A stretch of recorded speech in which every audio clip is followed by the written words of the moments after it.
Shorts చూసినప్పుడు కొన్ని shorts మా అమ్మ ఇవి పంపించింది, మా అమ్మ ఇవి తీసుకొచ్చింది అని చెప్తూ ఉంటే నేను ఎప్పుడైనా ఇలా మీ అందరికి చూపించాలి అనుకునేదాన్ని, కానీ ఎప్పుడు చూపించలేదు. వీడియో చేద్దాం అనుకుంటే ఎవరైనా ఇవి కూడా చూపించాలా అని అంటారేమో అని అనుకునేదాన్ని, బట్ ఈసారి మాత్రం చూపించాలి అనుకుంటున్నా. అప్పుడు ఒక్క బ్యాగ్ తో వెళ్ళా, వచ్చేటప్పుడు ఇన్ని తీసుకొని వచ్చా. ఇదైతే బెల్లం ఊరు నుంచి మా పెద్దను పంపించారంట. అమ్మ ఒక్కటే కాదు పెద్దమ్మ కూడా నా కోసం కొన్ని చేసింది.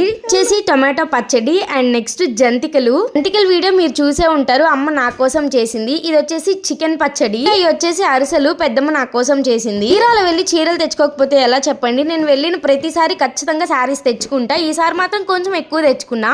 ఆ శారీస్ చూపించమంటారా ఏమేమి తెచ్చుకున్నానో? శారీస్ అయితే నాకు భలే నచ్చేసాయి. మురుకులు వేసుకోవడానికి గొట్టం లేదమ్మా అంటే ఇదొకటి కొనిచ్చింది అనమాట. అలాగే కొన్ని ఇత్తడి గిన్నెలు కూడా కొనిచ్చింది, దేవుడికి పూజకి ప్రసాదం దగ్గరికి పెట్టుకునే గిన్నె ఇంట్లో చిన్నది ఉంది, మా పెద్దది కావాలంటే ఇది కొనిచ్చింది అనమాట. అన్ని ఇక్కడ దొరకవా అంటే దొరుకుతాయి, బట్ అమ్మ దగ్గర నుంచి తెచ్చుకుంటే అవి చూసినప్పుడల్లా అమ్మే గుర్తుకొస్తుంది. మేము హైదరాబాద్ వచ్చే ప్రతిసారి తమ్ముడు కొన్ని పచ్చళ్ళు అలాగే కేక్స్ తీసుకొస్తాడు. ఇవి భలే ఫ్రెష్ గా ఉంటాయి. ఫ్రెష్ కేక్స్ అయితే మేము ఉండే ఏరియాలో అస్సలు దొరకవు, అందుకే ఖచ్చితంగా తెచ్చుకుంటా. ఎండు జాంకాయలు అయితే అమ్మమ్మ వాళ్ళ చెట్టువి, ఇంట్లో ఉన్నాయి, చాలా స్వీట్ గా ఉంటాయి, తిను అని చెప్పి అవి కూడా వేసేసింది. క్యూట్ హ్యాండ్ బ్యాగ్ అయితే తమ్ముడు అరకెళ్ళినప్పుడు తెచ్చాడు. ఈ హ్యాండ్ బ్యాగ్ లో ఇంకా క్యూట్ థింగ్స్ ఉన్నాయి, నెక్స్ట్ వీడియోలో చెప్తాం. మీరైతే సబ్స్క్రైబ్ చేసుకోండి.